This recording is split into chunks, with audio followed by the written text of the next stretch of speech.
Somewhere in Gotham City, a group of bullies snatch a signboard from a street clown. Caught off guard, he chases after them, begging for it back. After leading him down a few blocks, they ambush him in an alley and beat the living fuck out of him. In his therapist's office, we find out that the man's name is Arthur, and he laughs for so long that we almost assume he's auditioning for the role of a hyena in The Lion King. Meanwhile, his therapist watches him with the kind of expression that says, "There's not enough money in the world to make me trade lives with you." Once the laughter subsides, Arthur comments on how much crazier things have gotten out there. She calmly responds that it's all because of rising unemployment rates and the collapsing economy. She then asks Arthur if he brought his journal, and he informs her that he's actually been using it as a joke diary. After he hands it over to her, she's not exactly amused by it, especially when one of his lines reads, "I just hope my exit makes more sense than my life." She doesn't say it, but it's written all over her face. This man should be nowhere near a comedy mic. He'd be better off making people cry. At least that would pay better. Arthur's therapist starts wondering if she's been doing any real work in the first place and asks him if therapy has been helping him feel better. But Arthur says he felt better when he was locked up in the hospital. Well, you might as well ask them to retain you again, bro. When she asks if he knows why he was there, he ignores the question and suggests she talk to the doctor about upping his meds. Arthur, you're on 7 different medications. I just don't want to feel so bad anymore. On the bus ride back home, Arthur spots a kid staring at him sadly. Trying to be friendly, Arthur makes funny faces, hoping to get a smile, but the boy's mom snaps at him to stop bothering her kid. Right after she turns, Arthur bursts into uncontrollable laughter. She demands to know if he thinks this is funny, but he hands her a paper instead, explaining that he has a medical condition that makes him laugh uncontrollably, even when he's feeling like the shittiest person on earth. Having read it, she gives him one last condemning look before turning away. After getting off the bus, Arthur picks up his medication from the pharmacy and checks his mother's mailbox. He heads in, and his mom, Penny, asks if there's any mail, but Arthur tells her there's nothing. She wonders why Thomas Wayne hasn't responded to her letters, and Arthur gently reminds her that Wayne is a very busy man. Penny remarks on how she had worked for that family for over 30 years, and the least Wayne could do is respond to her. I worked for that family for years. The least he could do is write back. Arthur's mom then remarks on how skinny he is and suggests he eat more, but her concerns are forgotten as they listen to the news about Thomas Wayne running for mayor. Penny seems to think that Thomas is the only one who can save the city, but Arthur doesn't share her enthusiasm. Just then, the Murray Franklin show starts. Arthur imagines being in the audience, and even getting addressed by Murray himself. I've been the man of the house for as long as I can remember. I take good care of my mother. She always tells me to smile and put on a happy face. She says I was put here to spread joy and laughter. In his fantasy, Murray also calls him to the stage and embraces him warmly, saying, "You see all this, the lights, the show, the audience, all that stuff. I'd give it all up in a heartbeat to have a kid like you." If only wishes were horses. Too bad, since Arthur can't even afford a saddle. But in his dream, he has a shot. The next day, Arthur is at work thinking about his life when Randall chats him up about the beating he took from the savages the other day. All the crazy shit out there, they're animals. He then hands him a gun and tells him to use it for protection, but Arthur laughs and reminds him that he's not allowed to have a gun. Besides, what could he possibly use it for? But Randall insists. Moments later, a little man named Gary walks in and tells Arthur that Hoyt, their boss, wants to speak to him. Randall takes digs at Gary's height, and Arthur bursts out laughing, though it's hard to tell if he got the joke or if it's just his condition. In his boss's office, Hoyt informs Arthur that a man named Kenny is accusing Arthur of stealing the clown sign that went missing during his beatdown. Arthur insists it was actually stolen by a bunch of wild kids, but Hoyt couldn't care less. Instead of listening, he threatens to deduct the cost of the sign from Arthur's miserable paycheck. He also adds that the other guys at work think Arthur's a weirdo. However, Arthur smiles even though he feels like crap on the inside. Later on, at the very same alley where he got beaten, Arthur takes it out on a trash can. After leaving his workplace, Arthur is about to take the elevator to his room when his neighbor, Sophie, steps in with her daughter. They share a moment in the elevator where she jokingly does the universal sign for, "I'm checking out." After she steps out, Arthur, in true lonely man fashion, calls out to her and mimics her. Later that evening, he helps his aging mother take a bath. Penny shares her thoughts that the mailman might be throwing her letters away. Arthur asks why the letters are important to her, and Penny shares her beliefs that Thomas Wayne will swoop in and save them financially out of the goodness of his very rich heart. Arthur wonders why someone like Wayne would care about a former employee, no matter how long she worked for him, but Penny simply claims that Thomas is a good man, the kind of man who'd get physically ill if he knew how badly they were struggling. Arthur then tells his mom that he wants her to stop worrying about him or about money, and tells her that his stand-up career is almost ready for the big leagues. But Penny jolts him back to reality, reminding him that he has to be funny to be a comedian. Night falls and Arthur watches TV while playing around with his new gun. He channels his inner Broadway diva by dancing around with it and commends himself for being a really good dancer before firing at the TV. When Penny calls out asking if he's okay, he claims that he was watching a war movie. The following day, Arthur follows Sophie to her daughter's school like a lovesick puppy, and even goes so far as to follow her to her place of work. Later that evening, he hits up a comedy club and laughs when no one else laughs. Luckily, no one takes notice of him. He then scribbles questionable jokes into his notebook. Honestly, if jokes could kill, Arthur would end the world. Later that evening, Arthur hears his doorbell ring and opens it, only to find out it's his neighbor, Sophie. She asks him if he was following her earlier that day. He admits it, but she doesn't take offense. Instead, she jokes about how she was expecting him to come in and rob the place. Arthur tells her that he has a gun and he could come around tomorrow. So funny, Arthur. Finally, someone who gets his dark humor. Arthur then decides to flip a coin, telling her that he's actually a stand-up comedian and she should definitely see one of his shows sometime. Shockingly, she agrees. Either she's too kind, too lonely, or too ready to risk it all in Gotham. Arthur's next gig is at a children's hospital, where he actually manages to make most of the children happy until Randall's gun slips out of his trousers. He hides it and jokingly tells the kids to keep it a secret, but not before a nurse sees him. That evening, Arthur gets a call from his boss asking why he brought a gun to a kid's hospital. Arthur tries to play it off, claiming it's part of his props, but his boss doesn't believe him. He even reveals that Randall claimed that Arthur tried to buy a gun from him last week. Arthur is stunned that Randall lied and threw him under a bus the size of Gotham, but he barely has enough time to react as his boss tells him he's fired. Now jobless and painted up like sadness personified, Arthur rides the subway home. He is soon joined by 3 meatheads who start harassing a woman. Don't ignore him. He's being nice to you. Meanwhile, Arthur watches them and also starts laughing. Not on purpose, mind you, it's his condition. One of the guys sneers and asks, "What's so funny?" But Arthur can't stop laughing. They then walk towards him with devious looks on their faces before asking him what's so funny. Buddy, tell us what's so fucking funny. But before Arthur can explain his condition, the men start raining punches and kick him down like a pack of wolves. After Arthur decides he has had enough, he pulls out his gun and shoots them one after the other. One manages to jump off the train and almost escapes, but Arthur chases after him and finishes the job. After realizing what he has done, he takes off running to a public bathroom and starts dancing to inaudible music.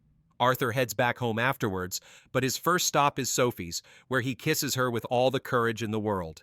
The following day, Arthur is seen packing his things at work, as his colleagues talk about the train incident and the suspect, who happens to be a man dressed up as a clown. Just then, Gary turns to Arthur and says he's sorry to hear that he's fired. Randall pretends to feel sorry for him, while another man asks Arthur why he took a gun to a kid's hospital. Arthur then suggests they ask Randall since it was his gun, before walking away. He comes back to punch the fuck out and dances as he heads back home. At home, Penny tells Arthur that Thomas Wayne is on TV and he's talking about the horrible subway murders. It turns out that the men Arthur killed were workers in Wayne Investments. Wayne claims that the killer is a coward who hides behind a mask. What kind of coward would do something that cold-blooded? Someone who hides behind a mask. He then calls less privileged people clowns, but Arthur simply laughs. Not because it's funny, but because it's ironic. Back at his therapist's office, Arthur tells her that he didn't feel like he existed up until recently. It was like nobody ever saw me. Even I didn't know if I really existed. But before she can respond, she cuts in with some bad news. Arthur snaps, saying she never really listens anyway.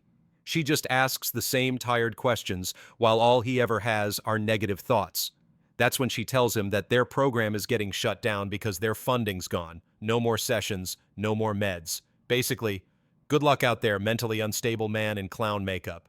Stunned, Arthur asks how he's supposed to get his medication now, but all she can do is offer a weak apology. Later that night, Arthur goes to the comedy club for a performance, but his condition gets the worst of him as he bursts into laughter before he can deliver his lines. Well, blame it on the nerves, folks. Sadly, he's the only one laughing at his jokes. You should enjoy it.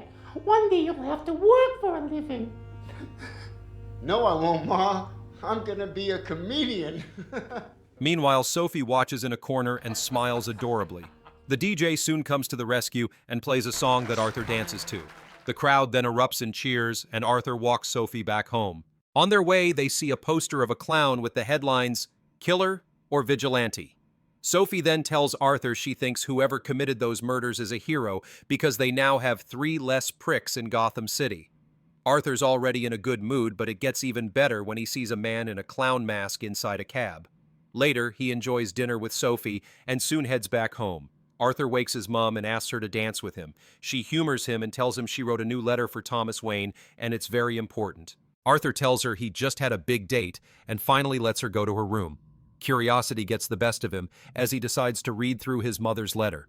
He's stunned when the letter reveals that Thomas Wayne is his father. "Surprise, kid, your dad's a billionaire and called you a coward on TV. How's that for a family reunion?" Trying to make sense of it all, Arthur freaks out, screaming and banging on his mother's door, but Penny tells him she won't talk to him unless he calms down. Arthur finally calms down, and Penny explains that Thomas Wayne is a good man whom she'd had a secret affair with, but they didn't want the general public to know of their relationship because she comes from a different class, and it would have been scandalous. The next day, Arthur goes full detective and heads over to the Wayne Manor. He watches Thomas's son, Bruce Wayne, from outside the gate and attracts his attention. Bruce walks over to him, and Arthur tries to impress him with a bit of clown magic, but the boy doesn't laugh. Arthur then asks for his name and forces him to smile. For a minute, it appears that they're already bonding, until Alfred, Gotham's grumpiest babysitter, steps in. He separates them instantly, and Arthur demands to see Thomas Wayne. Alfred asks him why he brought flowers, and he explains that he was only trying to make Bruce laugh. He then reveals that he is Penny's son, and he knows what happened between his mother and Thomas Wayne. But Alfred quickly tells him there's nothing to know. Besides, his mother was a very sick woman. Your mother was delusional. She was a sick woman. Arthur gets offended by this, and reminds Alfred that Thomas Wayne is his real father, but Alfred makes fun of him and instructs him to leave before he makes a fool of himself. Arthur suddenly grabs Alfred by the neck and puts him in a chokehold, but he soon lets him go after locking eyes with Bruce and runs for his dear life. Back at home, Arthur returns only to see Penny being wheeled out on a stretcher. He follows them to the hospital and waits outside the emergency room. There, he is approached by 2 detectives who show up like budget buddy cops from a 90s crime show. Arthur asks if they're behind his mother's current condition, and they tell him they tried to speak with Penny, but she got hysterical, had a stroke, and is now hospital-bound. Without wasting any more time on condolences, they start questioning Arthur about the subway murders and the gun incident at the hospital. But Arthur just tells them it was a prop and excuses himself to his mother's side. In the hospital, Sophie joins Arthur and tries to comfort him, telling him his mother will be okay. After she steps out to get them some coffee, the Murray Franklin show comes on, and for the first time in a while, we see Arthur smile, but everything changes when Murray Franklin calls him a joker and makes fun of his stand-up debut before playing it in front of millions. When I was a little boy and told people I was going to be a comedian, everyone laughed at me. Well, no one's laughing now. You can say that again, pal. Well, if being roasted were an Olympic event, Arthur just took gold in public shame. Later that night, Arthur watches as a citywide protest unfolds, with people dressed up as clowns, supporting him for his actions the other night, and raging against a system they believe is broken. Arthur soon heads out and sneaks into the very same movie theater he had watched Thomas Wayne enter on TV. He finds a lot of wealthy elites watching a movie and laughs along. After Arthur spots Thomas Wayne going to the bathroom, he heads in the same direction and pulls off the expensive-looking shirt he had worn. Thomas, being the pompous man he is, assumes that Arthur is a fan in need of an autograph. But Arthur reveals that Penny Fleck is his mother, and she told him everything. Look, pal, I'm not your father. What's wrong with you? Thomas then claims that Arthur's mother is delusional, who adopted him while she was still working for Wayne. She never told you? This pisses off Arthur, who tells Thomas to stop saying these things about his mother and just give him a hug like a real father would. I don't want anything from you. Maybe a little bit of warmth, maybe a hug, Dad. How about just a little bit of fucking decency? She's crazy. Arthur suddenly bursts into a bout of laughter, causing Thomas to punch him in the face before warning him not to touch his son ever again. Back in his apartment, while Arthur licks his wounds, both emotional and literal, he gets a call from the detectives from the other night. They leave a message saying they just want to ask him some questions, but strangely, he enters the fridge, and we almost assume that he's kissing the world goodbye. But the very next morning, Arthur is alive and well to take another call from Murray's people. It turns out that Arthur's viral moment is trending, and the producers want him on the show. Arthur says yes, after all, what's a better place to have a midlife crisis if not on live TV? Before his big TV debut, Arthur makes a quick trip to Arkham State Hospital in hopes of finding something about his father.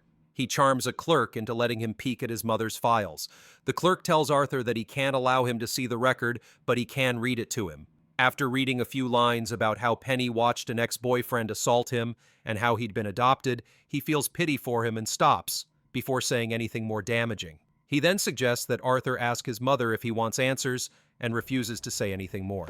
Arthur suddenly grabs the records and struggles with the clerk before running off with them. After making it down the stairwell, Arthur reads through the documents and finds out that his mother has a mental disorder and there was never any romance with Thomas Wayne. Even worse, as a child, he'd been beaten mercilessly by one of her boyfriends. That brain damage? Courtesy of childhood trauma, not fate. Shell-shocked, Arthur stumbles onto Sophie's apartment, a place he'd once believed was filled with love, but she's horrified to find him inside. What are you doing in here? You're in the wrong apartment. Turns out their entire relationship was a figment of Arthur's shattered imagination. Sophie then begs him to leave because her daughter is sleeping in the other room, and for once, he listens. Arthur soon returns to his room and bursts out laughing at the irony that is his life. He eventually decides to pay a visit to his mother, who lies mute in her hospital bed. He leans in close and talks about how he thought his life was a tragedy, but now he knows his life is a joke. Arthur then smothers her with a pillow until she eventually dies. Soon after, he returns to his apartment and starts preparing for his big TV break. He dances in the bathroom, paints his face white, dyes his hair neon green, and steps into his Joker suit like it's Oscar night for psychopaths. Shortly afterwards, someone knocks on the door, and Arthur opens it to find Gary and Randall. Gary is concerned about Arthur and how he's holding up, especially after his mother's death, but Randall is more concerned about whether or not Arthur told the cops about the gun he gave him. Hoyt said that they talked to you, and now they're looking for me, and I just want to know what you said. Before he can finish his paranoid questioning, Arthur suddenly pulls out a knife and stabs him twice like an NPC in Mortal Kombat. While hiding in a corner, Gary asks Arthur why he just did that, in hopes that he would not suffer a worse fate in his hands, but Arthur simply tells Gary to watch him on air on The Murray Show tonight. He then gives Gary permission to leave, assuring him that he would do nothing to hurt him.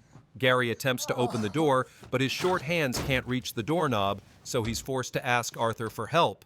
Arthur then kisses Gary on the head and thanks him, because he was the only one who was ever nice to him, before letting him go. After Gary leaves, Arthur returns to his mirror, finishes the makeup, and adjusts every detail until he's no longer Arthur Fleck, he's Joker, the star of his own twisted show. He then heads out of the building and dances down a flight of stairs, but his good mood is interrupted as the two detectives from the other night spot him. They call out to him to stop, but he takes off running in the direction of the train station. The detectives follow him as he boards a train, but they quickly lose him in a crowd of clowns. When they try to push through and grab him, one of them accidentally shoots a protester. Panic erupts instantly, and the furious mob turns on them. After the train makes another stop, Arthur slips away with no one left to stop him. He finally arrives at Murray Franklin's show, and Murray questions his costume, but Arthur assures him that he's not trying to make a political statement. I just thought I'd be good for my act. For your act? Didn't you hear what happened on the subway? Some clown got killed. Murray then tells Arthur that they'll invite him to the show in a bit, and Arthur makes one last request. He asks Murray to introduce him as Joker. After all, that's what he called him before. That's what you called me on the show. A joker. Do you remember?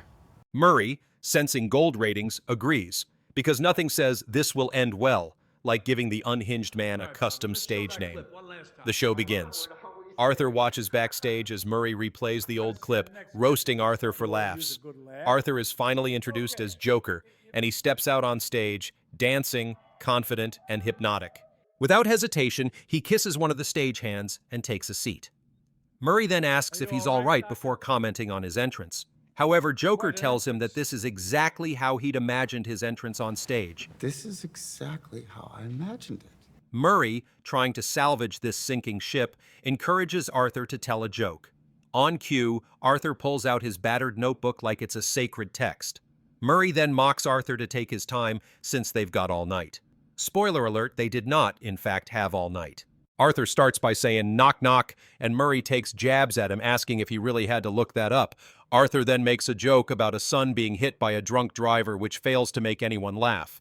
Murray tells Arthur that it's not the kind of humor they do on the show, and he apologizes before saying that it's been a rough few weeks ever since he killed those 3 Wall Street guys on the subway. Murray waits for the punchline, but he's surprised when he realizes that Arthur was actually confessing to the crime. Arthur explains that he didn't do it to make a statement. He killed them because they were awful, and the city wouldn't have cared less if it were him lying dead on the sidewalk. If it was me dying on the sidewalk, you'd walk right over me. I pass you every day and you don't notice me. But these guys, what, because Thomas Wayne cried about them on TV? Pretending to care, Murray tells him that not everyone in the city is awful, but Arthur exposes him for the bully he really is, reminding him that the only reason he brought him on this show is to make fun of him. Playing my video. Inviting me on the show. You just wanted to make fun of me. Murray tries to protect his reputation by drawing the audience's attention to the fact that someone was killed that very day because of Arthur, and now people are starting riots because of what he did. Joker then tells Murray that he's about to tell another joke, but before Murray can say chop chop, Arthur delivers his punchline and shoots Murray right in the face. The audience goes wild, and Arthur bursts out in laughter. Then, he shoots Murray one last time before bidding everyone goodnight. Not long after, news anchors begin reporting on Murray's death. Meanwhile, Arthur sits in the back seat of a police car staring out the window at a city in flames. Clown-masked rioters flood the streets, and sirens wail in every direction. When the cop tells Arthur it's all because of what he did, Arthur simply replies, I know. Isn't it beautiful? Moments later, a truck rams into their car and the 2 officers wind up dead. Some men in clown masks drag Arthur out from the wreckage like he's the messiah of madness. Bloodied, barely conscious, he wakes to cheers. They hoist him up like a rock star risen from the ashes. Gotham is his stage now, from clown for hire to an icon for disaster. Now that's a career upgrade. Arthur smears the blood dripping from his nose across his lips, then he dances the only way someone fully unhinged can. Elsewhere, tragedy repeats itself. Thomas Wayne, Martha, and young Bruce leave the theater while a masked rioter follows them into the alley. The man calls out to Wayne and tells him, "You get what you deserve," before shooting him and his wife. Bruce watches in horror as his parents fall dead beside him. From the flames of Arthur's chaos, Batman is born. To think all this trouble could have been avoided with a hug and some child support? Bad move, Wayne. Sometime later, Arthur is locked up in Arkham Asylum, laughing hysterically as usual. When his therapist asks what's so funny, Arthur starts singing the theme song of the Murray Franklin Show. In the next scene, he is seen walking back to his ward like a ghost in a funhouse. Behind him, bloody footprints trail like breadcrumbs, suggesting that the therapist he just spoke to isn't speaking anymore. Well, I wish his next therapist good luck.